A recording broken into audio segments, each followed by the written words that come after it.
صبح کی ٹھنڈی ہوا میں کریم اپنے تیل کے مٹکے کو غور سے دیکھ رہا تھا اور اس کے چہرے پر تھوڑی تشویش نمایاں تھی۔ مٹکا خالی دیکھ کر کریم کے دل میں فکر بڑھ گئی اور وہ سوچ میں ڈوب گیا کہ آج گاہکوں کو کیسے سنبھالے گا۔ اسی وقت بشیر چلاک مسکراہٹ لیے اس کے گھر داخل ہوا، جیسے اسے موقع کا انتظار ہی تھا۔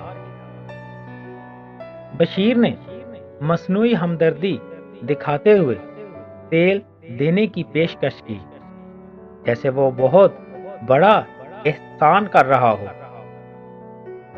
کریم نے سادگی میں اس کی بات مان لی، حالانکہ اس کے دل میں ہلکی سی بے چینی بھی پیدا ہو گئی تھی۔ بشیر نے موقع پا کر کمرے میں چھپ کر تیل میں پانی ملا دیا اور خود کو بہت چالاک سمجھنے لگا۔ بشیر نے بھرا ہوا مٹکا کریم کو دیا، مگر اس کی آنکھوں میں فریب کی چمک صاف نظر آ رہی تھی۔ کریم تیل کا مٹکا گدھا گاڑی میں رکھ کر بازار کی طرف روانہ ہوا۔ دل میں امید بھی تھی اور تھوڑی گھبراہٹ بھی۔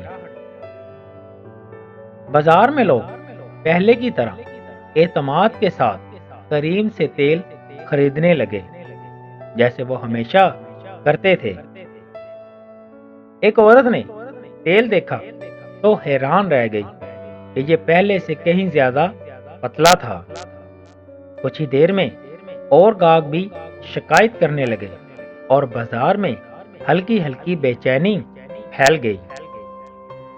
کریم نے خود تیل چیک کیا تو پانی ملا دیکھ کر اس کا دل ٹوٹ گیا اور اس کی آنکھوں میں حیرت بھر گئی۔ وہ غصے اور دکھ میں مٹکا اٹھا کر تیز قدموں سے اپنے گھر کی طرف روانہ ہوا۔ کریم بشیر کے گھر پہنچا اور زور سے آواز دے کر اسے باہر بلایا۔ بشیر نے ڈھیڑائی سے کہا کہ اس نے کوئی ملاوٹ نہیں کی، جیسے وہ بالکل بے قصور ہو۔ گاؤں والے شور سن کر جمع ہو گئے اور سب نے بشیر کی ملاوٹ کے پرانے واقعات بھی بتا دیے۔ بشیر سب کے سامنے شرمندہ کھڑا تھا، اس کا سر ندامت سے جھکا ہوا تھا۔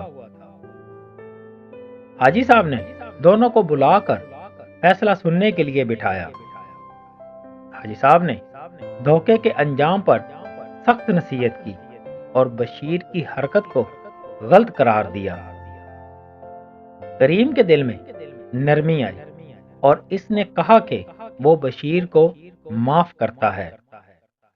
بشیر نے روتے ہوئے وعدہ کیا کہ وہ دوبارہ کبھی ملاوٹ نہیں کرے گا۔ گاؤں والوں کے چہرے پر اطمینان آیا اور ماحول پرسکون ہو گیا۔ اگلے دن کریم دوبارہ بازار گیا اور اس کا اعتماد لوٹ آیا تھا۔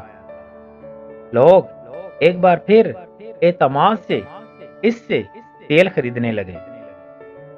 دن کے اختتام پر کریم نے شکر ادا کیا کہ سچائی نے اسے پھر سرخرو کر دیا۔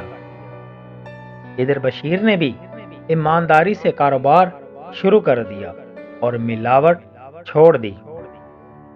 پورے گاؤں میں امن، خوشی اور بھروسے کا ماحول پھیل گیا۔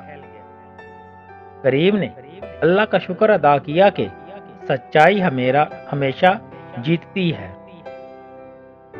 بشیر نے ایک بار پھر کریم سے معافی مانگی اور دونوں نے ہاتھ ملا کر نئی شروعات کی۔